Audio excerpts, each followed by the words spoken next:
Mateus capítulo 16, a partir do versículo 13, vamos ler até o versículo 19. Diz assim a palavra do Senhor. Indo Jesus para todos os lados de Cesareia de Filipe, perguntou aos seus discípulos: Quem diz o povo ser o Filho do Homem? E eles responderam: Uns dizem João Batista, outros Elias, e outros Jeremias ou alguns dos profetas. Mas vós, continuou ele, quem dizeis que eu sou? Respondendo Simão Pedro, disse: Tu és o Cristo, o Filho do Deus vivo. Então Jesus lhe afirmou: Bem-aventurado é Simão Barjonas, porque não foi carne e sangue que te revelaram, mas meu Pai que está nos céus. Também eu te digo que tu és Pedro, e sob esta pedra edificarei a minha igreja, e as portas do inferno não prevalecerão contra ela. Dar-te-ei as chaves do reino dos céus. O que ligares na terra terá sido ligado nos céus, e o que desligares na terra será desligado nos céus. Digam graças a Deus. Graças a Deus. Querido Deus e amado Pai Celestial, te exaltamos, Senhor, por esse momento e que aqui estamos para meditar na Tua Palavra. E cremos que mais uma vez, através dessa meditação e da compreensão, Tu elevarás não apenas a nossa compreensão sobre ela, mas também nos aproximará mais de Ti através da comunhão que há na Tua Palavra pelo Teu Santo Espírito. Porque sabemos, Senhor, que quanto mais estudamos acerca de Ti, dos Teus mistérios, mais próximos estamos da nossa fonte, porque sabemos que é de Ti que viemos e é para Ti que voltaremos. Então, quando estudamos isso, nós não apenas compreendemos um pouco mais de Ti, mas também um pouco mais de nós mesmos e da nossa vocação. Então, Senhor, pedimos, pela Tua graça e misericórdia, que mais uma vez o Senhor vire o seu rosto para nós nesse instante e nos favoreça com o Teu Santo Espírito em nosso meio, com a Tua glória, com o Teu Shekinah, com a Tua coluna de fogo, para nos ungir, para nos dar o entendimento da Tua Palavra e dessa Escritura que acabamos de ler. Pedimos isto, Pai, e que Tu venhas ajudar também a nós aqui, os irmãos que nos acompanham, que estudam e que estarão depois de alguma forma tendo acesso a esse tudo que estamos aqui ministrando. Ajude, Senhor, ajude os Teus filhos, ajude a Tua igreja. Esse é o nosso desejo, Senhor, promover o Teu reino. E o crescimento da Tua igreja ajuda a promover isto. Então, Senhor, ajude-nos a crescer um pouquinho mais hoje, na compreensão da Tua Palavra. Abrimos agora nossas mentes, nosso entendimento. Nos rendemos agora nesse instante a Ti, Pai, para que Tu venha fazer nossas vidas a Tua vontade. Crendo que Tu farás isso, nós Te damos graças. No nome do Teu Filho amado, Jesus Cristo. Amém. Amém. Sublime graça do Senhor, que a infeliz salvou. Eu cego fui, mas vejo anjo já perdido ele me achou. Amém. Podeis tomar vossos assentos. Graças a Deus. Então, na leitura que fizemos, Jesus disse a Pedro que daria a ele as chaves do reino dos céus. As chaves aqui, nessa escritura, ela, na verdade, era um símbolo de autoridade. Quando o mordomo recebia do patrão, do senhor, da casa, da propriedade, as chaves, ele tinha como que uma autoridade ali, concedida a ele, como se ele fosse o chefe.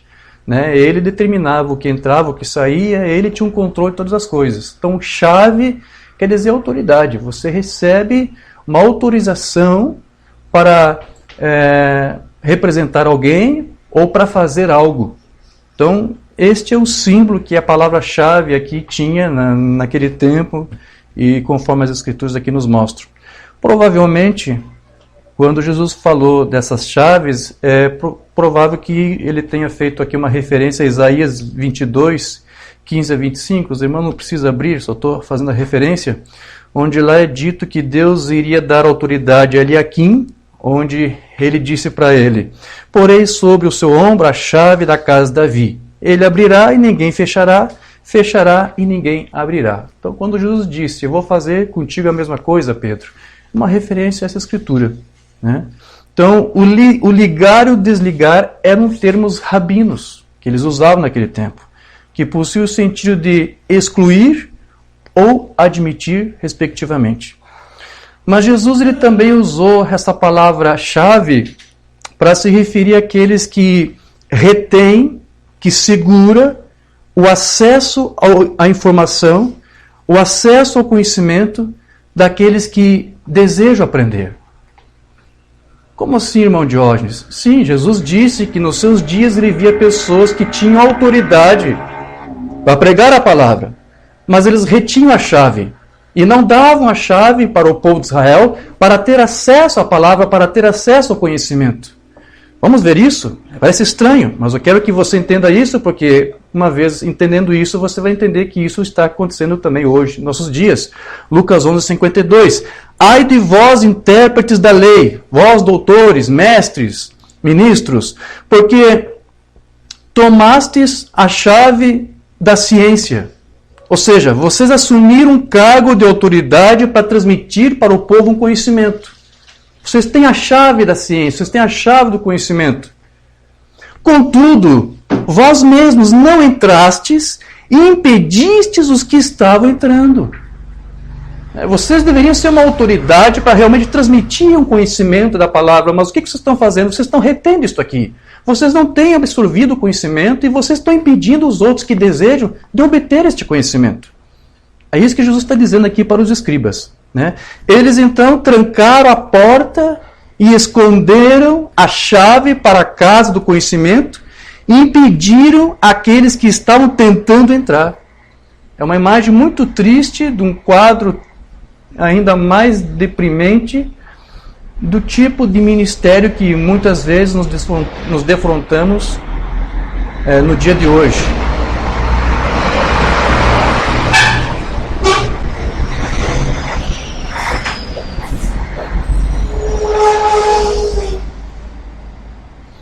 É uma imagem lamentável que nós temos de ministros cegos que tentam manter os outros tão cegos quanto eles. O apóstolo Paulo também fez a mesma crítica para esse tipo de atitude, lá em Romanos 1,18. Porque do céu se manifesta a ira de Deus sobre toda a impiedade e injustiça dos homens que detêm a verdade e injustiça. Ou seja, eles retêm a palavra, retêm a verdade e a trocam, a substituem, devolvem uma outra coisa. Ele disse injustiça, mas podemos dizer o que já tratamos outros dias aí, fé híbrida. Tratam de reter a palavra e devolvem para o povo uma outra coisa. Então, eles sabotam a palavra e os ministérios que Deus tem usado para levar ao seu povo o conhecimento. Essas pessoas eles não chegam ao conhecimento e criam descredibilidade para aquelas pessoas que têm o conhecimento, têm a chave e querem passar a palavra. Eles fazem todo esse trabalho. Esses doutores da lei, vocês sabem, eles não aceitaram João Batista, não aceitaram a sua mensagem, não aceitaram que ele estava ali para precursar o Messias, e muito menos aceitaram o precursado dele, o Messias, da forma como ele veio. Eles não aceitaram o tipo de Messias que estava ali. Eles esperavam uma outra coisa. Então eles não aceitaram nem João Batista, nem seu ministério, sua mensagem, nem muito menos aceitaram a mensagem e o ministério do Senhor Jesus Cristo. Eles não quiseram aceitar que Jesus tinha a verdade. Então, o que eles fizeram? Eles, além de combater a verdade que Jesus pregava, eles incitavam Israel a ver e crer em Jesus como um apóstata, como um endemoniado, como um falso profeta. Esse é o trabalho que aquelas pessoas que detinham a chave da ciência faziam. E é a mesma coisa que alguns fazem nos dias de hoje. Eles não entram e não deixam que outros entram. Você está entendendo isso? Né? Alguns, por não aceitarem a correção, por não aceitarem o entendimento correto da palavra, eles tentam seguir o seu próprio caminho, guiando outros para o erro, impedindo ainda outros de enxergar a verdade. Mambana disse na mensagem que nós não temos traduzida, Vinde e arrazoemos, o seguinte: se não conseguimos andar onde Josué andou e onde Enoque andou, não fiquemos no caminho de alguém que está tentando andar lá, de alguma maneira, de alguma forma. Vamos ser razoáveis sobre isso. Se você não crê, ora, saia do caminho do outro e deixe-o andar. Se você só consegue andar tão alto quanto os seus próprios credos ensinam, bem, então saia do caminho e deixe o seguinte homem prosseguir. Não tente puxá-lo para trás, deixe-o continuar. Se você está retendo a informação, se você não consegue entrar, pelo menos deixe os outros que querem aprender, deixe os outros entrarem. Então, se alguém não quer crer que Deus enviou um profeta mensageiro para esse último dia, para a igreja gentílica, que se alguém diz, não, isso é falso, não existe tal escritura para isso, William Branham não cumpriu nada de Malaquias 4, isso é um erro, uma interpretação, um delírio teológico. Se alguém não consegue entender, deixe os outros que ainda têm condições de receber isso, estudar e tirar suas próprias conclusões, se é verdadeiro ou se não é. Saia do caminho e deixe os outros que querem estudar para saber se é verdade ou não. Se alguns ministros não conseguem entender sobre a questão do batismo no nome do Senhor Jesus Cristo e não em títulos de Pai, Filho e Espírito Santo, se alguns têm dificuldade de entender a questão da divindade, de que Jesus não é o seu próprio Pai, se alguns têm dificuldade de entender o ensino do Mambana, por exemplo, acerca da parúzia, que vamos tratar um pouquinho hoje, amanhã, se alguns não conseguem entender essas coisas, pelo menos então saia do caminho daqueles que querem aprender essas coisas. Então, nós não podemos entender, na verdade, as Escrituras, os mistérios do reino dos céus, e nem muito menos a mensagem da hora, a menos que nós tenhamos recebido a mesma tipo de chave que Jesus disse que ia dar para Pedro. Porque Pedro recebeu as chaves. Né? Quem foi o porta-voz lá no Pentecostes não foi Pedro? Aquilo é o cumprimento da promessa de Jesus. Ele deu a Pedro as chaves, ele conseguiu entender as Escrituras. Então, nós temos que ter isto. E como é que ele recebeu essa chave? Quem deu isto para Pedro? Foi o Espírito Santo, quando foi derramado ali sobre aquele povo que estava ali reunido. Então, essa é a necessidade que nós também temos. Nós também precisamos de uma chave para compreender as Escrituras e para compreender a mensagem deste dia. A mensagem nos ajuda a entender e compreender as Escrituras e aquilo que estava escondido aos olhos do homem, aos olhos da teologia, dos seminários. Então deve haver uma chave para abrir essa Escritura para você. Deve haver uma chave para abrir esta mensagem da hora para você.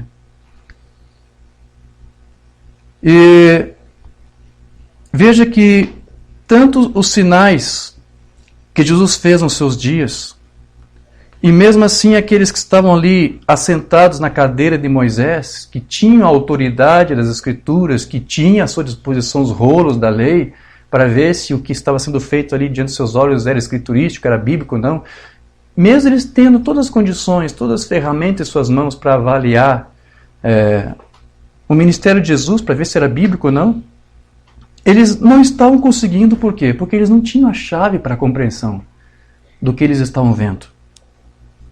E a chave, na verdade, estava ali personificada diante deles em carne humana, na forma do Senhor Jesus Cristo. Porque, na verdade, o Senhor Jesus Cristo, Ele mesmo é essa nossa chave para nós compreender. Amém? A revelação de Cristo para nós. Então, é por isso que às vezes até eu digo que é um pouco insensato quando você vê aí alguns judeus que se titulam como doutores da lei, doutores das escrituras, e muitos deles se gabam que por eles conhecer o original hebraico, eles dizem, você só vai compreender as escrituras, a Bíblia, se você estudar a nós, porque nós judeus somos o povo de onde veio tudo isso, então você tem que nos estudar, você tem que nos compreender, você tem que aprender até o nosso idioma hebraico, fazer estudos do hebraico. Eu acho uma terrível insensatez desse povo ter essa altivez ao chegar a esse ponto. Porque eles provaram para nós, para mim, para todos nós, para você, que eles foram incompetentes de ver as Escrituras se cumprindo nos seus dias, quando Cristo estava ali. O que te garante que eles vão ter agora a abertura de olhos, que os seus olhos vão ser desvendados para poder te mostrar as coisas da Bíblia, se eles mesmos não conseguiram mostrar? Então eles não conseguiram ver. E continuam não vendo hoje, porque eles não têm ainda essa chave. Mas a noiva de Jesus Cristo, nesse tempo do fim, tem as chaves para compreender as Escrituras e o que Deus está fazendo agora. Então, para algumas pessoas, algumas pessoas acreditam, por exemplo, que a própria chave para a revelação é o profeta de Deus. Mas a questão é, qual profeta? Porque Jesus disse lá em Mateus 24, 25... Ele lhes disse, ó nécios e tardos de coração, para crer tudo que os profetas, plural, disseram. Jesus falou profetas no plural. Aqui ele disse também tardo de coração, que é uma expressão antiga, que quer dizer lento para compreender, lento para agir.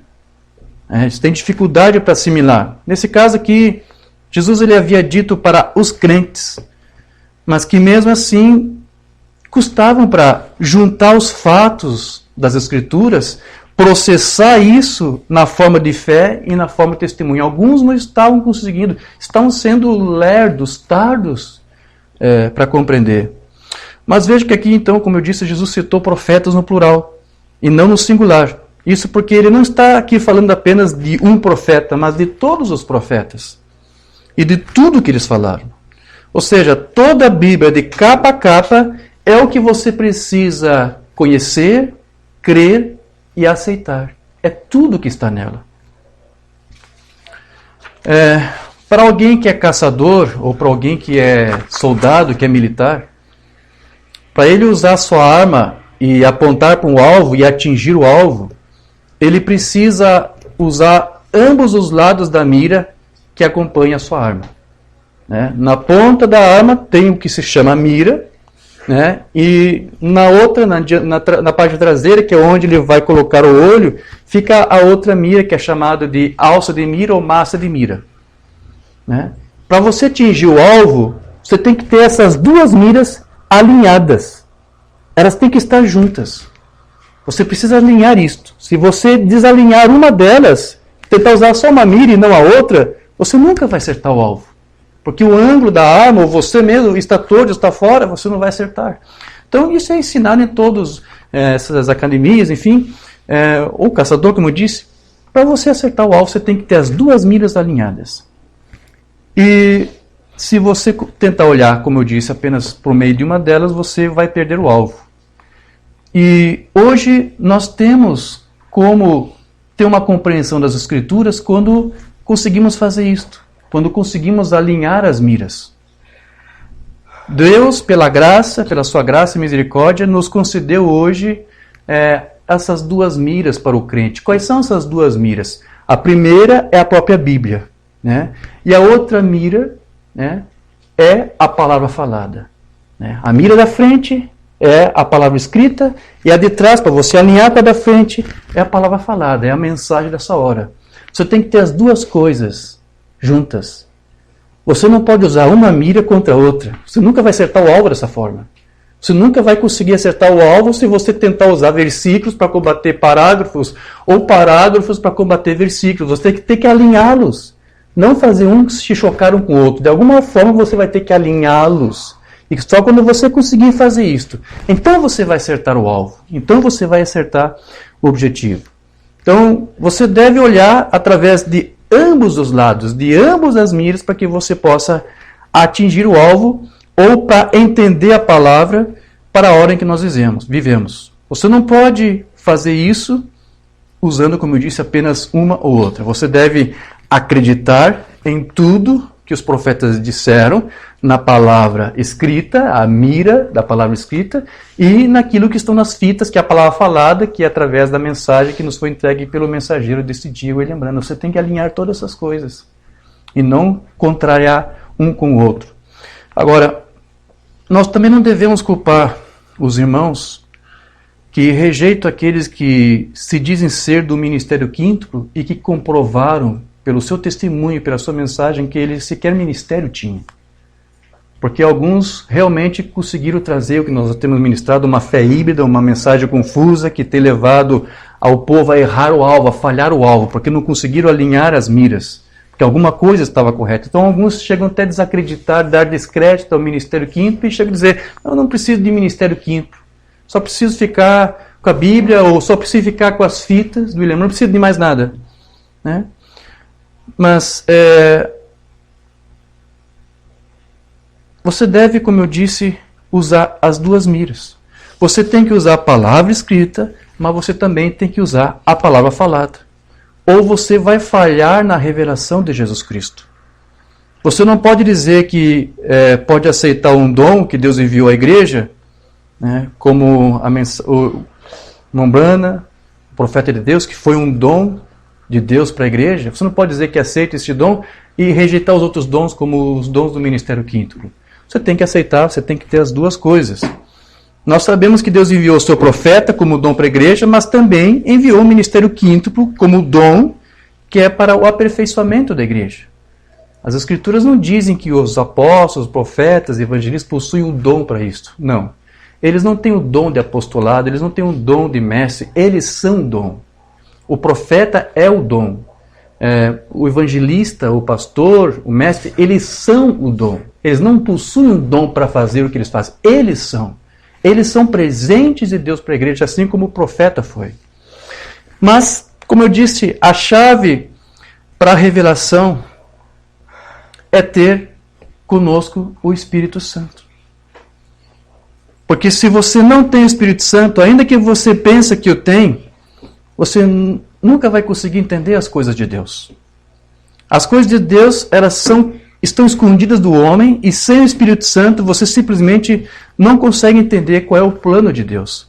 Paulo disse em 1 Coríntios 2,7, mas falamos a sabedoria de Deus em mistério, outrora oculta, a qual Deus preordenou desde a eternidade para a nossa glória.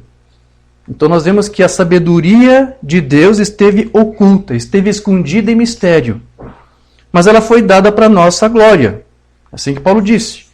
Então, nós precisamos ter isto, independente se estiver oculto ou não. E a chave para você ter isto é ter o Espírito Santo. Deixa eu ler para você aqui o que Paulo disse, 1 Coríntios 2, 9 a 14. Mas como está escrito, nem olhos viram, nem ouvidos ouviram, nem jamais penetrou em coração humano o que Deus tem preparado para aqueles que o amam. Mas Deus nos revelou pelo Espírito, porque o Espírito a todas as coisas perscruta, até mesmo as profundezas de Deus. Porque qual dos homens sabe as coisas do homem, senão o seu próprio Espírito que nele está? Assim também as coisas de Deus, ninguém as conhece, senão o Espírito de Deus. Ora, nós não temos recebido o Espírito do mundo, e sim o Espírito que vem de Deus, para que conheçamos o que por Deus nos foi dado gratuitamente. Então, o Espírito Santo nos é dado não somente para se obter poder, mas também para entender a palavra de Deus, para entender o que Deus fez e o que Ele nos ensina. Disso também falamos, não em palavras ensinadas pela sabedoria humana, mas ensinadas pelo Espírito, conferindo coisas espirituais com espirituais. Ou seja, comparando as duas miras, comparando a palavra escrita com a palavra falada, com as fitas. Ora, o homem natural não aceita as coisas do Espírito de Deus porque lhes são loucura. O homem natural, ou seja, o incrédulo, ele dirá que as fitas estão erradas, ou então dirá, ou fará com que as fitas entrem em conflito com as Escrituras. Uma coisa ou outra, levará a extremos. E não pode entendê-las porque elas se discernem espiritualmente. Amém. Então, a menos que alguém seja cheio com o Espírito Santo, ele não terá ideia de quais são as coisas de Deus. Então, a chave para a revelação é que você tenha, como eu disse, o Espírito Santo. Porque se você tiver o Espírito Santo, você vai obter, você vai entender as coisas de Deus. Jesus mesmo nos disse que a menos que alguém nasça de novo, ele nunca vai conseguir entender o reino. Ele não disse isso? Jesus respondeu e disse: em verdade, verdade te digo que a menos que um homem nasça de novo, não pode ver o reino de Deus. O irmão Ban nos explicou que a palavra ver na Bíblia quer dizer o quê? Entender. Vamos para uma mensagem não traduzida onde ele explica isso. Há de acontecer assim como a mim me foi dito de 1950. De qualquer forma, ver não significa olhar. A palavra ver significa entender. Jesus disse: aquele que não nascer da água e do Espírito não pode ver o reino de Deus. Em outras palavras, ele não consegue entender o reino de Deus. Você tem que nascer de novo para poder entender. Quando alguns não conseguem entender, você já tem a resposta do porquê que eles não conseguem. Até que ele nasce novamente. Vê, você deve aceitar isso pela fé. E então, quando ele entra em você, você entendeu. Você vai entender porque você nasceu de novo. E como é que você vai nascer de novo? Ele disse, quando ele entra em você, quando o Espírito de Cristo entra em você. Porque quando ele entra em você, já não é mais você, é Cristo em você. É o Espírito em você dando entendimento, dando as chaves para você entender, para você alinhar. Quando alguns não conseguem alinhar as miras, você já está começando a entender aqui por essas indicações o qual é o problema. Por que isso acontece? Porque alguns não estão conseguindo alinhar as miras. E o apóstolo Pedro também lhe disse que nós somos nascidos de novo, gerados de novo, pela palavra. 1 Pedro 1,23. Pois fostes regenerados, fostes nascidos de novo, não de semente corruptível, mas de incorruptível, mediante a palavra de Deus, o qual vive e é permanente. Então, nós nascemos de novo pela palavra, e a palavra é Deus, é o Espírito Santo. Então, nós temos Paulo e Pedro e todos os demais apóstolos que foram o ministério alfa da igreja, como a nossa mira da frente, porque eles escreveram a Bíblia para nós, principalmente o Novo Testamento. A palavra escrita. Mas agora, nesse ministério do ômega, a mira de trás, a alça de mira, o que nós temos? A palavra falada. Nós temos a mensagem desse dia, que está registrada para eu, para você estudarmos, lermos, ouvirmos. Então, as nossas almas elas precisam estar alinhadas com essas duas miras a fim de acertarmos no alvo. Nossas vidas têm que estar alinhadas com essas duas coisas. Nós precisamos disso. Mamana disse na mensagem, o filtro do homem que pensa. Agora, se você quer a evidência do Espírito Santo, aí está. Quando essa alma sua se alinhar com a palavra de Deus em todos os aspectos, aí você tem uma evidência do Espírito Santo. Você consegue alinhar o que a Bíblia diz com o que o profeta falou e vice-versa? Se você faz isso, o profeta diz, isso é uma evidência de que o Espírito Santo está em você. Porque é ele que vai te dar o entendimento para comparar as coisas espirituais com as espirituais. Então nós somente podemos entrar na igreja por uma revelação espiritual da palavra. E não por ser um membro do tabernáculo, não por ser um membro de uma igreja, não por pertencer ao ministério, não por estar debaixo do ministério de alguém. Mas porque você recebeu de fato a revelação, essa chave, através do Espírito Santo que te deu o novo nascimento. Mamana disse numa mensagem não traduzida, Rainha de Sabá, de 61. Se você notar, Pedro, por revelação, recebeu as chaves do reino porque Deus sabia que ele tinha a revelação da Escritura. Porque ele perguntou aos seus discípulos no todo, quem o homem diz que eu, filho do homem, sou? E um deles disse, tu és o Elias, e outro disse, tu és o profeta, e um disse, Moisés, e ele disse, mas eu estou perguntando para vocês, quem vocês dizem que eu sou? E Pedro disse, tu és o Cristo, o Filho do Deus vivo. E Jesus disse, bem-aventurado, filho de Jonas, carne e sangue não revelou isso a você, mas meu Pai que está nos céus. Veja, foi uma revelação. E sobre esta pedra edificarei a minha igreja. E os portões do inferno não podem prevalecer contra ela. A escritura que nós lemos há pouco de Mateus 16. Vê, era uma revelação direta que tinha sido conhecida ao apóstolo, de que ele era o Filho de Deus. Essa revelação. A chave é você ter o Cristo em você. Mas é o Cristo com o entendimento correto, com as miras alinhadas. É você ter a revelação de Cristo e de quem é este Cristo. Umbanda sempre chamou atenção em toda a sua mensagem para isto. A revelação está em você saber quem é Cristo. Ora, agora,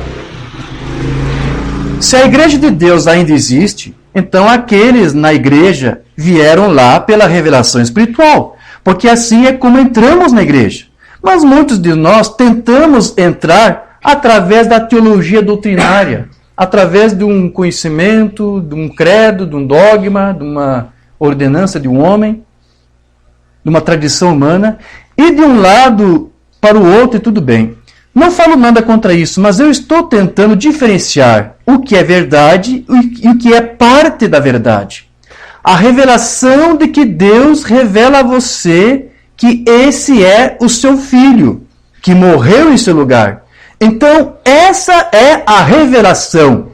Quem ele é. Você tem essa revelação de quem Cristo é.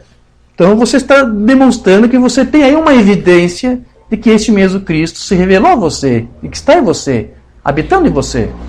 Porque o nascimento novo, a regeneração, ele acontece não apenas porque alguém confessa, porque alguém pertence ao ministério, ou porque alguém recita algum dogma, mas porque este Cristo que ele confessa está nele, vivendo nele.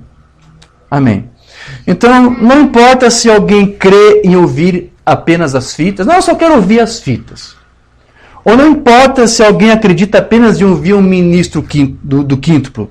Se alguém não tem o Espírito Santo, essa pessoa não entenderá a revelação de Jesus Cristo de qualquer maneira. Não importa quantas fitas ele ouça, não importa quantos sermões do ministro qualquer ele escute. Não vai adiantar nada se ele não tiver o Espírito Santo nele, revelando isso a ele. Mensagem Umbanda, 5 identificações da verdadeira igreja. Agora, aqui se encontra Pedro com as chaves do reino, em seu lado. As chaves para o Espírito Santo. Jesus disse, eu digo que tu és Pedro, e sobre esta pedra edificarei a minha igreja, e as portas do inferno não prevalecerão contra ela. O que é isto? Uma verdade espiritual revelada. Não foi carne e sangue quem te revelou. Nunca aprendestes isto em um seminário. Alguém não te ensinou isto a partir de livros, mas é uma revelação que vês. Revelação. Eu digo que tu és Pedro, eu te dou as chaves do reino. Tudo que ligares na terra, eu ligarei no céu. Tudo que desligares na terra, eu desligarei no céu. Ele tem de cumprir sua palavra. No dia do Pentecostes, quem foi o porta-voz? Pedro, porque ele tinha as chaves. Então, se você tiver as chaves, você também pode ser um porta-voz dele hoje. Cristo pode falar através de você hoje. Amém? Porque a chave, ela é a porta para a revelação. Então, a respeito desta chave que nos abre a palavra sobre a revelação de Jesus Cristo, no Umbanda ele nos disse o seguinte, na mensagem chave para a porta. Agora, uma chave. O que é uma chave? Eu observo aqui, enquanto lemos, que esse anjo que desceu do céu, tendo a chave na mão, eu creio que Apocalipse 13 ou 19, encontramos novamente outro anjo vindo com uma chave. E uma chave o propósito de uma chave é desbloquear algo. Trazer à tona aquilo que está oculto, escondido. É para isso que serve uma chave. Algo que foi trancado ou algo que deve ser trancado. Mas uma chave, ela é dada para esse propósito. Agora, existem muitos tipos de chaves, porque temos muitos usos de chaves. Há chaves para armazéns, há chave para abrir sua própria casa, há uma chave para ligar o seu automóvel, e nós chamamos de chaves, e elas são chaves, e elas podem ser duplicadas muitas vezes. Outra mensagem, o Bruno vai falar mais aqui sobre chave para nós. Há somente uma chave para cada porta. Isso mesmo. E nenhuma outra chave. Não importa o quanto se pareça com ela. Deus não tem chave mestra, só tem uma chave. E agora você tem que ter essa chave, ou a porta não se destranca.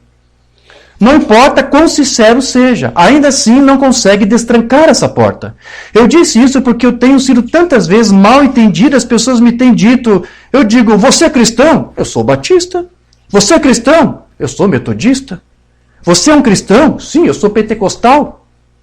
Agora veja, isso não quer dizer nada para Deus. Você está somente querendo trazer ou fazer entrar a chave errada. Sim, eu sou nascido de novo, eu sou isso, eu sou aquilo, eu pertenço a tal igreja. Essa não é a chave para você entrar no reino. Mas há uma chave certa. Aonde uma chave Deus nunca prometeu encontrá-la na metodista, na batista, nos pentecostais ou numa outra denominação. Ele nem mesmo considera as denominações. Elas são contra ele. Agora as pessoas agem como se Deus simplesmente estivesse obrigado a encontrá-las baseado na teologia delas. Agora as pessoas agem assim. Elas nem se associam umas com as outras, os trinitários, os pentecostais não se associam com os unitários, enfim. Então, a verdade é que ninguém pode saber nada dos mistérios de Deus, a menos que alguém tenha essa chave. E essa chave é a revelação. Quando Deus revela a você. Deus disse lá em Deuteronômio 29, as coisas encobertas pertencem ao Senhor nosso Deus, porém as reveladas nos pertencem a nós, a nossos filhos, para sempre, para que cumpramos todas as palavras desta lei. Então a Escritura diz, há coisas que estão encobertas, e as coisas que são descobertas, que devem ser descobertas, Deus revela para os seus filhos.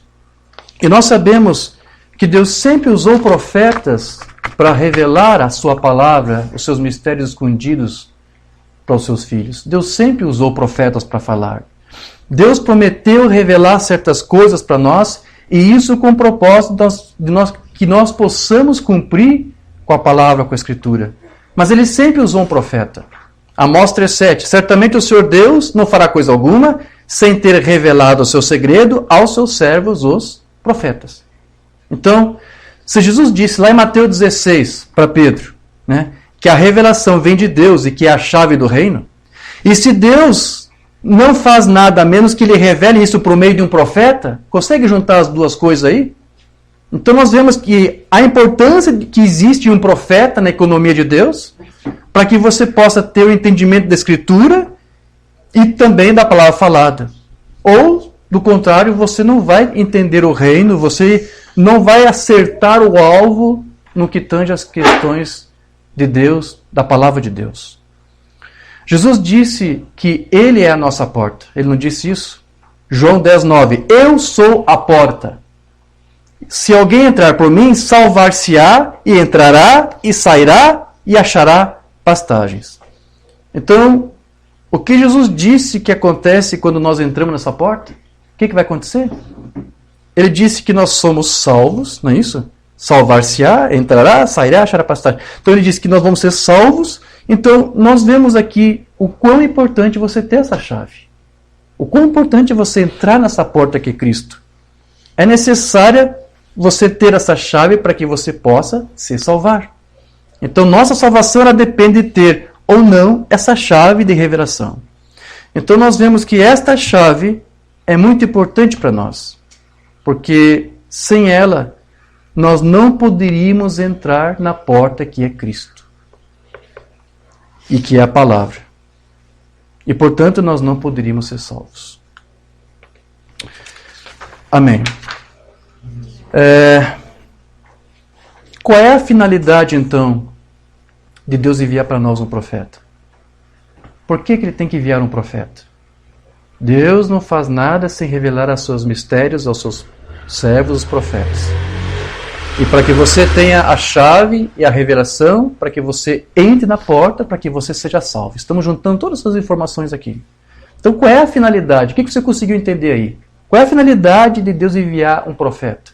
Vamos ver o que a lei nos diz acerca disso. Lá em Deuteronômio 5. E chamou Moisés a todo Israel e disse-lhes, ouve, ó Israel, os estatutos e juízos que hoje vos falo aos ouvidos. Ou seja, aquilo que o profeta Moisés estava falando era algo que Deus havia revelado para ele. Então, ouvir aquilo que Moisés estava dizendo era ouvir o próprio Deus, porque ele foi enviado de Deus para falar sobre a sua palavra. Então, e aprendê-lo-eis, ou seja, estudar. E guardá-lo-eis, ou seja, cultivar, meditar, memorizar, para os cumprir, ou seja, praticar. Não sei se você conseguiu entender aqui. Aqui a Escritura está nos mostrando por que Deus envia um profeta. Ele vem para trazer uma palavra, para quê? Para fazer o que é isso? Para você aprender, estou repetindo, né? Aprendê-lo-eis, você tem que estudar isto. E você tem que guardar isso, você tem que manter uma confissão daquilo que você aprendeu. Manter-se firme nisto. Cultivar, meditar, memorizar, guardar. E depois diz o quê? Para que isso? Para que aprender? Para que estudar? Para que guardar? Para que se manter nisso? Para que isso? Depois diz, para os cumprir, para praticar. É para isso que Deus nos envia um profeta, para você fazer tudo isso. Para você aprender algo, para você estudar algo, para você se firmar em algo, para você praticar algo. Não é só você estudar, ler, tomar um conhecimento e não viver isto. A prova, a evidência de que você entendeu, de que você guardou, de que você insistiu, é que você vive isso, você pratica isso, né? Você cumpre isso. Então, o propósito de Deus para a igreja não é apenas fazer você ouvir, né? Sejam ministros ou seja fitas. Não é só você ouvir isto, seja um pregador ou fita, mas aprender, guardar e cumprir. Na mensagem, o sinal Mombrana disse: não chegue simplesmente você até aqui dizendo, eu creio na mensagem. Ah, eu sou um crente da mensagem, irmão Brana. Não venha para mim apenas dizendo isso para mim. Obedeça a mensagem. Ouça a mensagem. Guarde a mensagem. Memorize, cultive e cumpra. Não é isso? Obedecer é isso, é cumprir. Entre em Cristo. Você diz, bem, eu creio em tudo que a palavra diz, irmão Brana. Isso é bom, mas isso é simplesmente ser capaz de ler. Você tem que ir além do que simplesmente ler ou recitar uma fita, um parágrafo, um versículo.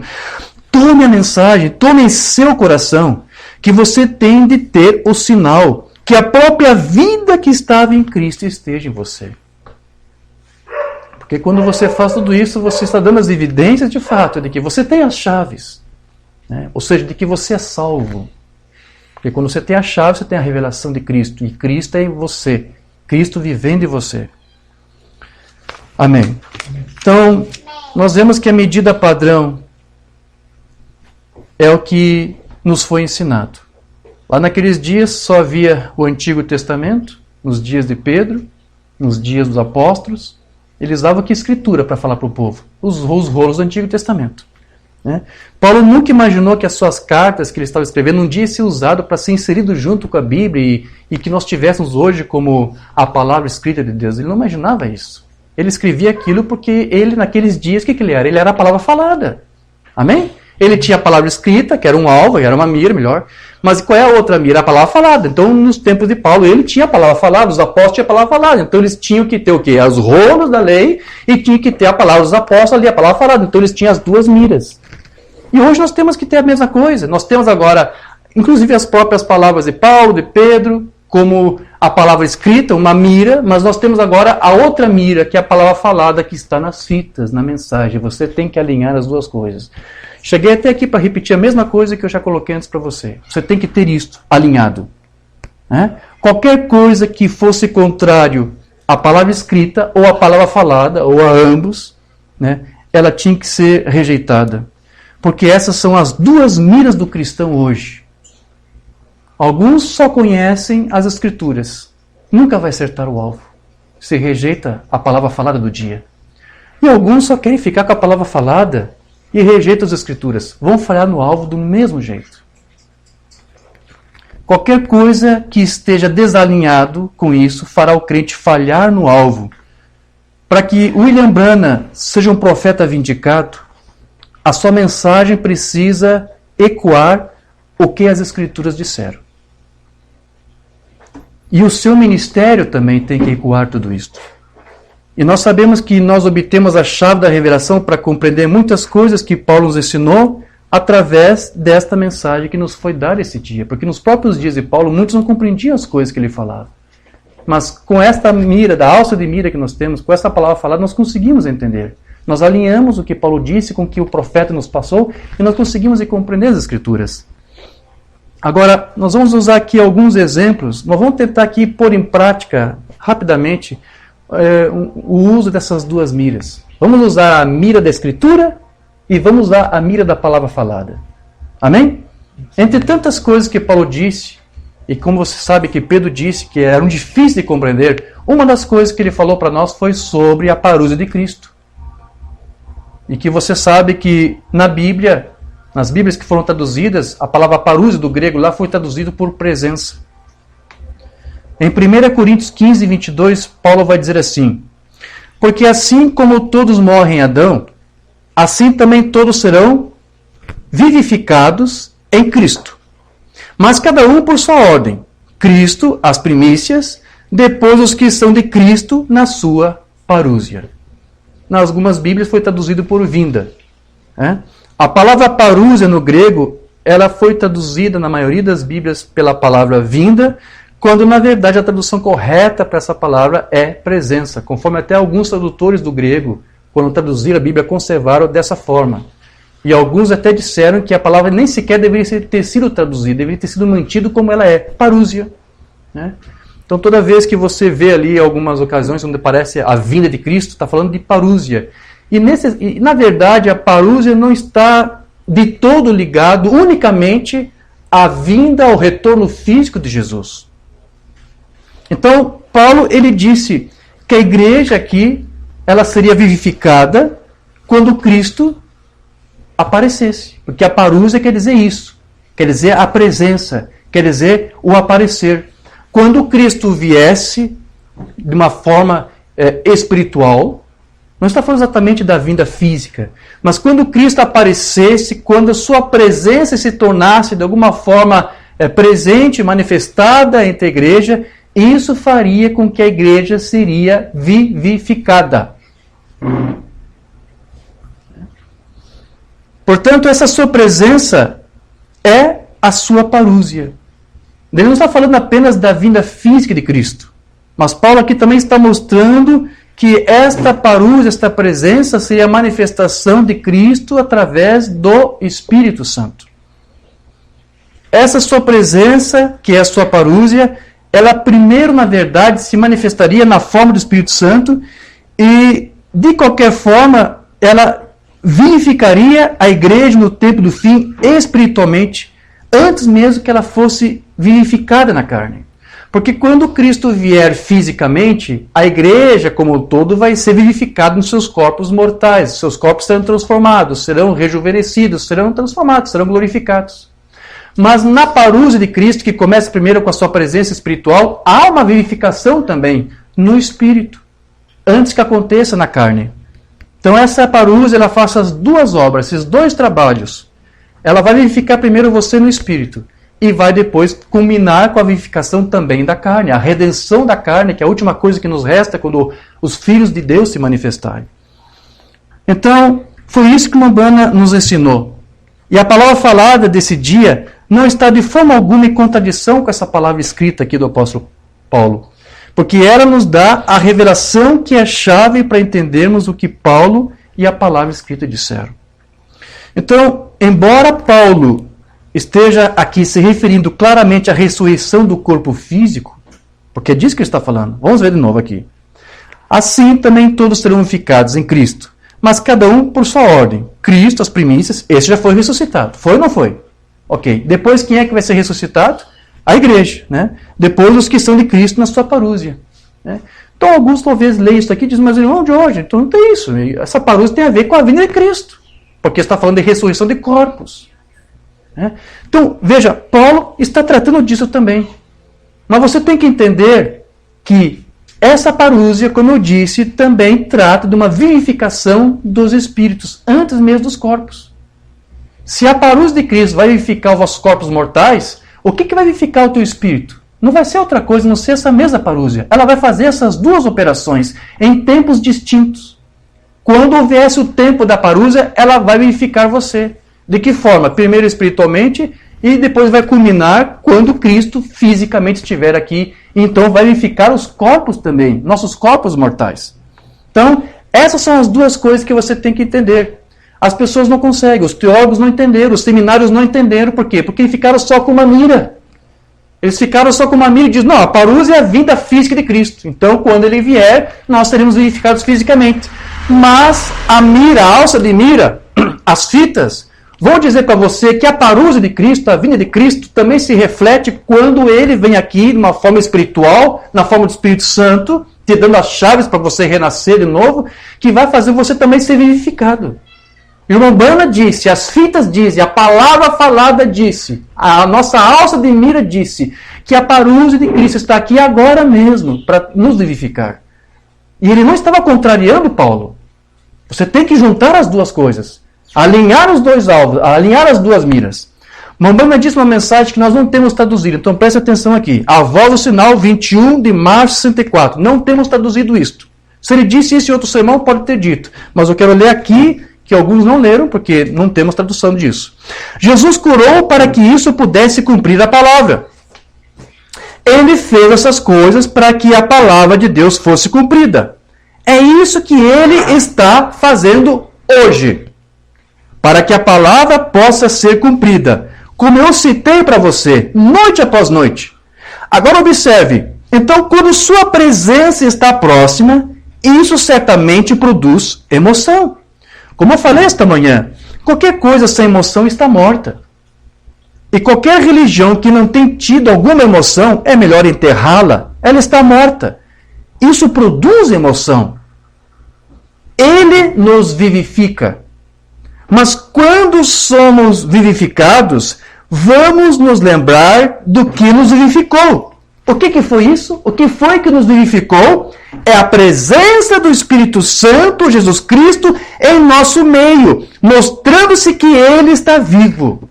Então aqui o mamãe está dizendo, esse Espírito Santo, este Cristo, esta parousia, já está aqui agora, nos vivificando. Você está entendendo? Os que ficaram com apenas uma mira disseram, não, isso é só quando Cristo vier. Agora você tem lá a alça de mira e diz, não, Ele está fazendo isso agora. Se você recebe a mensagem deste dia, você recebe o Espírito e a medida da fé para esse dia. Então você também se torna vivificado. E quando você se torna vivificado, você fica emocionado. Como eu estou aqui agora. Mas veja, você tem que ter as duas coisas aqui alinhadas.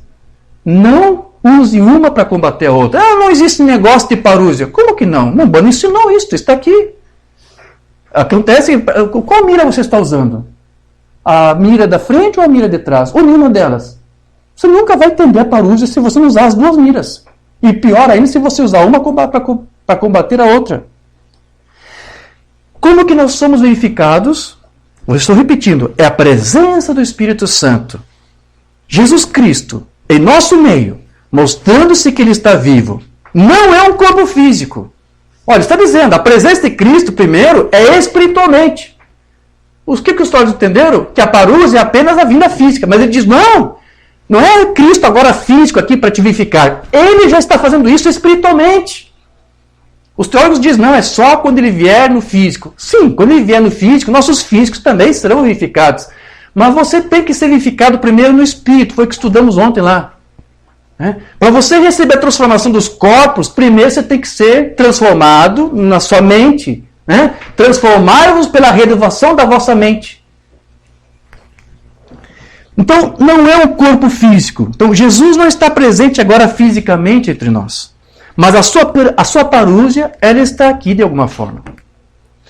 Quando naquela hora, aquele corpo físico retorna do céu, o tempo não será mais. Isso é tudo. E nós sabemos que estamos dentro, vivendo nos últimos dias, quando essas coisas estiverem para acontecer. Que coisas? Que coisa que tem que acontecer? A vivificação. Tanto das nossas mentes, dos nossos espíritos, como também do nosso corpo, que ainda vai acontecer na vinda. Mas antes disso acontecer, essa vivificação tem que acontecer primeiro. E quem é que faz isso? A parousia de Cristo. Cristo tem que estar aqui presente para fazer isto. Então, há uma vivificação espiritual antes que ocorra a física. É isso que a alça de mira está dizendo, em concordância com a outra mira. As duas estão perfeitamente alinhadas aqui. Estão usando as duas miras. Você está entendendo isso? Mensagem ao nascer do sol. Se o Espírito que ressuscitou Jesus dentre os mortos habita em vós, aleluia, ele vivificará vossos corpos mortais. Isso fará com que você faça coisas que você não fez antes. Eles estavam cheios de energia vivificadora, então. Vê? Mas, se por um lado, a vivificação dos nossos corpos mortais só ocorrerá literalmente na vinda de Cristo, por outro lado, nós temos a segurança de que isso já é nosso. Você não tem que esperar isso acontecer para você ser vivificado. Paulo disse que potencialmente nós já temos tudo isso. Ele disse isso ou não disse? Efésios 2,6. E nos ressuscitou juntamente com ele e nos fez assentar nos lugares celestiais em Cristo Jesus. Então, essa vivificação dos nossos corpos, ela já nos pertence. Não aconteceu ainda atualmente, mas já é nossa. Mas por que já é nossa? Porque esse Espírito Santo, esta parúzia, já está aqui nos vivificando no Espírito. E é por isso que a física já é nossa, porque nós já temos essa primeira parte que a parúzia agora está fazendo em nós. Amém? Então, a vivificação dos nossos corpos, ela já nos pertence, porque a sua parúzia, a sua presença, já está entre nós para confirmar essa escritura para nós. Outra mensagem do Umbanda aqui. Observe agora. Desculpe. Quando este grande mover do poder de Deus entra em um filho de Deus, isso o vivifica. O Espírito da vida entra nele. Então, o que isso faz? Assenta-os nos lugares celestiais agora mesmo. Agora mesmo estão assentados nos lugares celestiais. Por quê? Porque a parúzia está aqui nos vivificando. Eles não serão. Nós já estamos agora. Agora já estamos ressuscitados. A dinâmica e a mecânica que estão em funcionamento. Nos vivificou e estamos vivificados na presença de Deus. Então veja, você tem uma escritura onde Paulo diz, na parúzia de Cristo seremos vivificados. E agora, o Umbanda está dizendo, essa parúzia está aqui. Cristo está aqui agora, nos vivificando. Não é uma coisa para o futuro. Quando alguns não conseguem entender a parúzia, eles fazem aquilo que o profeta disse. Eles contemplam o que Deus fez no passado, anelam ver o que Deus vai fazer no futuro, mas não conseguem ver nada daquilo que Deus está fazendo agora. E aquilo que Paulo disse que era para acontecer, agora está acontecendo. Amém? Agora estamos sendo vivificados. Amém? Faça isso, irmão, por favor. Então, este é um exemplo aqui muito simples para provar a você que a parúzia não é um evento que ainda está para acontecer. Esta parúzia que Paulo falou ali, ela já está acontecendo agora em nossos dias. É diferente do que as outras eras presenciaram. Mas como é que você vai entender isto? Porque agora nós temos as duas miras juntas. Você não está apenas lendo uma escritura. Agora você tem uma palavra falada orientando você para você acertar no alvo. Quando você acertar no alvo com essas duas miras, você nunca vai dizer, eu não acredito em parúzia. Se alguém diz isso, é porque não tem o alvo acertado. Paulo citou várias ocasiões essa palavra parúzia. Só algumas ocorrências que eu quero ler. 1 Tessalonicenses 2,19. Obrigado, irmão. Porque qual é a nossa esperança, ou gozo, ou coroa de glória? Porventura não sois vós, também diante de nosso Senhor Jesus Cristo, em sua parúzia? Outro exemplo, 1 Tessalonicenses 3,13. Para confirmar os vossos corações, para que sejais irrepreensíveis em santidade diante de nosso Deus e Pai, na parúzia de nosso Senhor Jesus Cristo com todos os seus santos. As traduções você já sabe, lá diz vinda, né? E alguns até diz presença. Então, o ensino do irmão Umbanda sobre a parúzia, ela está em linha com as Escrituras. Alguns estão dizendo que o ensino sobre a parúzia está errado ou que ele é falso. Porém, como nós estamos vendo aqui, Paulo mencionou a parúzia, não mencionou? Então, se o irmão Umbanda não tivesse feito a mesma coisa, então ele não teria ensinado tudo que Paulo ensinou. Como que o irmão Umbanda poderia ensinar tudo que Paulo ensinou se deixasse o ensino da parúzia de fora? Só citei aqui alguns exemplos. Ele citou em outras ocasiões a parúzia. Então, se o irmão Umbanda não ensinasse a mesma coisa que Paulo, ele não teria dito tudo o que ele ensinou. E este profeta esteve aqui entre nós para resgatar para nós esse mesmo conhecimento dos primeiros pais. Trazer de volta. Não é isso? Restaurar de volta para nós. Paulo disse que deveria ser maldito quem não pregasse o mesmo que ele pregou. Ou até quem combatesse o que ele ensinou. Então, William Branham, ele precisaria pregar a mesma coisa, ou então ele seria amaldiçoado. Se William Branham não pregasse a parúzia como Paulo pregou, ele seria maldito. Porque foi isso que o apóstolo Paulo nos disse. E nós devemos nos lembrar que o William Branham nos disse também que ele ensinava a mesma coisa que Paulo ensinou. Mensagem era da igreja de Sardes, da série pregada. Ele disse, todo aquele que tirar ou acrescentar, o mesmo será tirado, a sua parte do livro da vida. Isso cobre toda a coisa, então. Deste modo, não há espaço para você pular ou apertar qualquer outro lugar. Porque isso foi o que Deus disse. Isso é o que o Espírito disse. E isso é o que as igrejas disseram. Agora, se você tenta forçar qualquer outro tipo de doutrina, além do que Paulo ensinou, isso está errado. É maldição. Então, William Branham, para não nos trazer nenhuma maldição, não podia pregar uma coisa diferente do que Paulo pregou. Amém.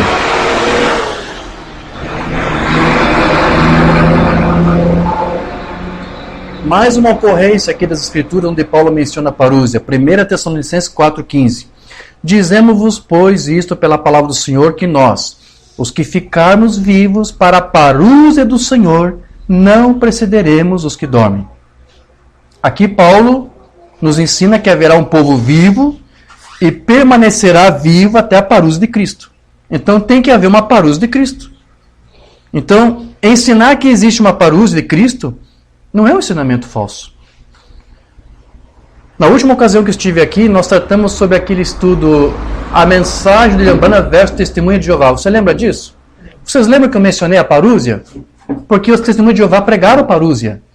Só que eu ensinei, mostrei para vocês, pela mensagem, pela Bíblia e com o auxílio do irmão Liveio, como ele nos disse, de que a parúzia da testemunha de Jeová é falsa. Eles ensinaram da forma errada. Porque eles não creem numa vinda física de Cristo. Eles pensam apenas que Cristo viria presencialmente, espiritualmente. Então eles dizem, olha, Cristo vai vir. Porque eles entenderam uma parte da parúzia. Eles entenderam que a palavra parúzia quer dizer presença, que Cristo estaria aqui presente. Só que na aplicação deles, a parúzia para eles já aconteceu lá em 1914. Cristo já veio, já está ali desde então presencialmente. Só que esse ensino é falso. Agora, Romana diz que se existe o falso, tem que haver o verdadeiro em algum lugar. E como o Molivei nos disse naquele estudo, se você está recordado, e os textos estão disponíveis para quem quiser retomar e rever, ali o Molivei chama atenção para nós. A parúzia, como as testemunhas de Jeová ensinaram, era um laço do diabo para enganar ou para confundir quando a parúzia real, verdadeira, fosse ensinada para nós. Porque o William Branham é que trouxe o verdadeiro entendimento da parúzia. Então, alguns nos chamam de testemunho de Jeová porque pregamos a parúzia, porque eles pregaram isso, mas eles pregaram errado. Livei disse, William Branham nos ensinou da forma correta. A parúzia está correta, o que está errado é como alguns aplicam. Eu posso concordar quando alguns dizem esse ensino da parúzia. Realmente, alguns não ensinam correto, mas existe um ensino correto. Quando você repreende o ensino da parúzia, qual você está repreendendo? A da testemunha de Jeová? Tudo bem. Não, essa é o que vocês dizem que o William Branham pregou. Nós não estamos dizendo que ele pregou. Ele pregou. Ele trouxe o entendimento correto da parúzia para nós. Amém? Você entende isso? Aqui outra escritura. Segunda, eu não vou ler todos aqui. São várias ocorrências aqui. Depois eu vou dispor o texto completo. 2 Tessalonicenses 2,8. Vamos nos fixar um pouquinho nessa aqui. Já estou quase encerrando. Não vou me alongar muito. Aqui Paulo diz, e então será revelado o iníquo, a quem o Senhor desfará pelo assopro da sua boca e aniquilará pelo esplendor da sua parúzia. Esplendor da sua parúzia. Lá no grego diz epifaneia da parúzia. Essa palavra aqui, esplendor ou brilho, no grego é epifaneia. E epifaneia quer dizer aparição, quer dizer manifestação. Então, Paulo está falando de uma aparição da parúzia, ou seja, da aparição da presença. Então, você não pode separar essas duas coisas. Como que você vai ter a aparição de uma presença se você não tiver essa presença aparecendo? Então, aqui Paulo está dizendo, vai haver um esplendor, uma epifaneia, uma aparição de uma parúzia. E eu vou repetir, esta aparição é a manifestação desta parúzia, desta presença. Você não pode separar. Não, eu tenho essa aparição, mas eu não tenho essa parúzia. Então como é que você tem aparição? Como é que você vai dizer que ele está se manifestando se você não é que ele está presente? Então, se você admite que você tem agora esta aparição, então esta parúzia também tem que estar aqui. E é isso que o Umbanda ensinava. Ele disse que antes de Cristo vir tem que haver uma aparição. Ele disse, agora é a aparição. Aparição do quê? Do que Paulo disse. Epifaneia da parúzia.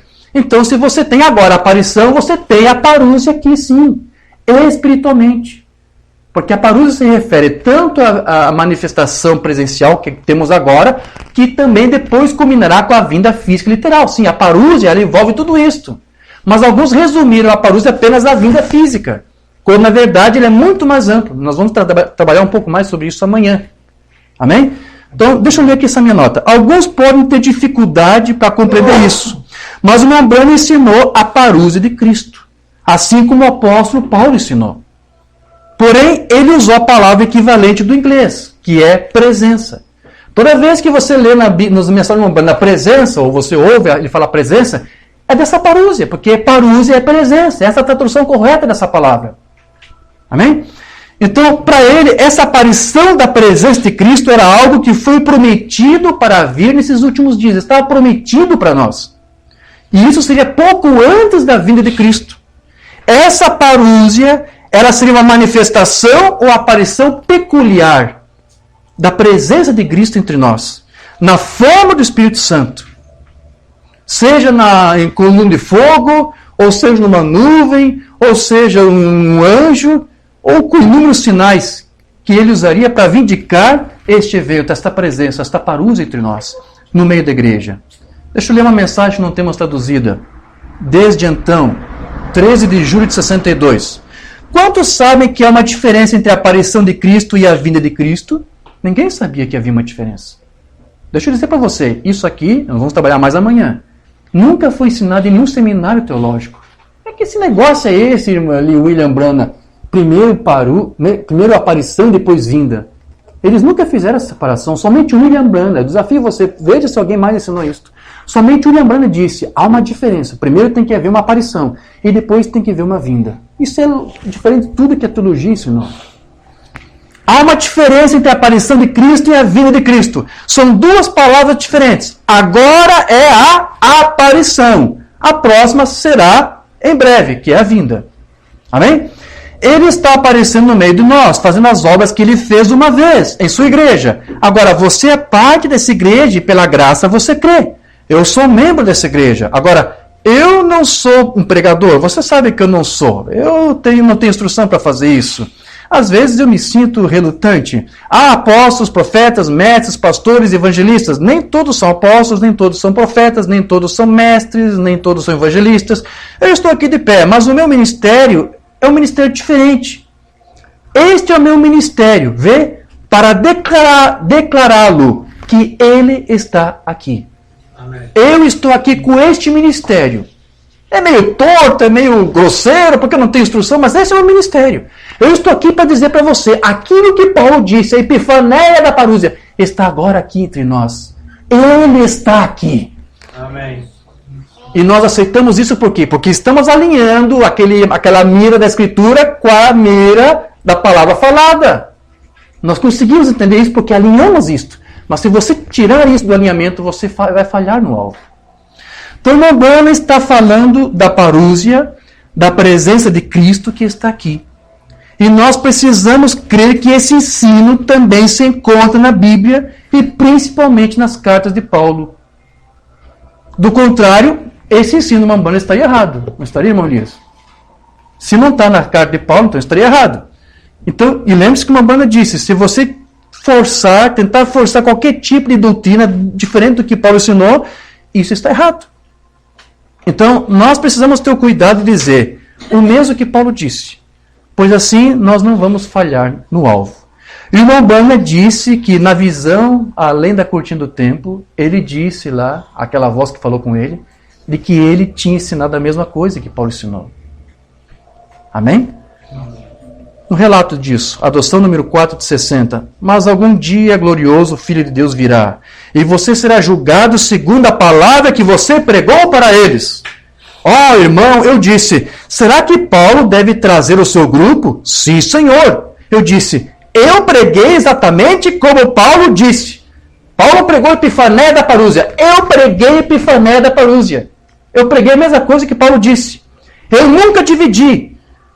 Nunca adotei nenhum credo de igreja ou qualquer outra coisa. Eu permaneci o mesmo. Eu mantive o alvo com as duas miras. E todos gritaram de uma só vez: nós sabemos disso. Estamos descansando com segurança. E você está descansando com segurança nisso? Você descansa em segurança de que o irmão Branham nos trouxe a mesma revelação que estava nas Escrituras? Nos dando a chave para você compreender? Para você ter revelação? Para você ser salvo? Olha quanta coisa está envolvida aí. Rejeita uma coisa dessas, você rejeita a revelação, você rejeita a chave, você rejeita muita coisa. Você rejeita Cristo, que é a tua porta, como ele disse. E você tem que ter uma chave para entrar nessa porta. Disseram, você nos apresentará a ele, e então todos voltaremos à terra para viver para sempre. Oh, que coisa! Então veja, não foi apenas os apóstolos, não foi apenas Paulo que falou sobre a parúzia. O próprio Cristo falou sobre a parúzia. Mateus 24, 37. Mas como foi nos dias de Noé, assim também será a parúzia do Filho do Homem. Jesus mencionou a parúzia. Mateus 24, 39. E não perceberam até que veio o dilúvio e os levou a todos, assim será também na parúzia do Filho do Homem. O apóstolo Pedro também citou a parúzia. 2 Pedro 1,16. Porque nós não vos fizemos saber a virtude e a parúzia do nosso Senhor Jesus Cristo, seguindo fábulas artificialmente compostas. Tiago citou parúzia. Tiago 5, 7 a 8. Sede, pois, irmãos, pacientes até a parúzia do Senhor. João citou parúzia. 1 João 2, 28. E agora, filhinhos, permanecei nele, para que quando ele se manifestar, quando a presença dele estiver aqui, sua aparição estiver aqui, tenhamos confiança e não sejamos confundidos por ele na sua parúzia. Olha, todos eles citaram parúzia. Como é que eu vou combater isso? Como é que eu vou deixar de pregar isso? Ah, esse ensino da parúzia está errado. Então me dá o povo verdadeiro. Qual é o verdadeiro que você tem aí? Qual é a parúzia correta? Vamos ver se você está se alinhando com a Escritura e com a palavra falada. Então, queridos, encerro esse estudo de hoje apenas dizendo isso para você. Nós vemos que a parúzia de Cristo não era uma falsa doutrina. Está nas Escrituras, está nos Evangelhos. Nem era uma doutrina estranha para a igreja primitiva. A igreja primitiva falava disto. E almejava o dia em que essa parúzia estivesse aqui. Então, foi ensinado primeiro por Jesus, depois pelos apóstolos, Paulo, Pedro, João, Tiago, os autores do Novo Testamento, e finalmente agora para nós, quem que nos ensinou da forma correta? William Branham. Então, aquele que é para nós o profeta vindicado por Deus nesse tempo do fim. Então agora, com esse alarido dos últimos dias, que nos tem dado a chave da revelação, que nos abre a porta que é Cristo, nós temos então agora a revelação. Nós temos aquilo que é revelado para nós. Se nós mantivermos essas duas miras alinhadas, se você fizer isto, você não irá falhar no alvo. Amém? Amém. Digam graças a Deus. Graças a Deus. Nos coloquemos de pé. Amado Pai Celestial, nosso Deus querido, agradecemos por esse estudo simples que tivemos aqui, onde podemos alinhar rapidamente, através das duas miras, a Tua palavra e o ensino que Tu quer que a Tua noiva tenha para esse tempo. Nada do que foi dito aqui foi uma invenção de um homem, porque nós cremos que Tu revelaste isso ao Teu servo, ao Teu profeta. Não importa a nós que os teólogos não conseguiram ver isso. Teu profeta revelou porque ele conseguiu ver, porque Tu deu para ele. E nós temos esse mesmo entendimento porque nós temos essa chave que foi dada a nós. Então, Senhor, Te damos graças por isso. E pedimos pela Tua graça e misericórdia para que elas alcance aqueles que ainda não conseguiram ver isto. Que de alguma forma Tu possa fazer com que esses filhos, talvez bem intencionados, mas não entenderam isto, que Tu possa ajudá-los a eles a alinhar as duas miras para que eles possam ter o entendimento que a igreja precisa ter neste tempo do fim. Ajuda-nos, Senhor. Estamos introduzindo esse tema. Ajuda-nos amanhã, onde prosseguiremos com isto. Te damos graças, Senhor. Te damos graças porque cremos que realmente essas escrituras agora estão se tornando cada vez mais reais em nossas vidas. E isso é parte de nós. Nós cremos que estamos vivendo essas escrituras que nos foi prometido. Era uma promessa tua e está se cumprindo e nós conseguimos ver. Te agradecemos, Pai. Ajude-nos em uma maior compreensão dessas coisas e que nossas vidas possam refletir razoavelmente isso que tu tem ensinado e revelado para nós. É o que nós te pedimos e te agradecemos. No nome de Jesus Cristo. Amém. Graças a Deus.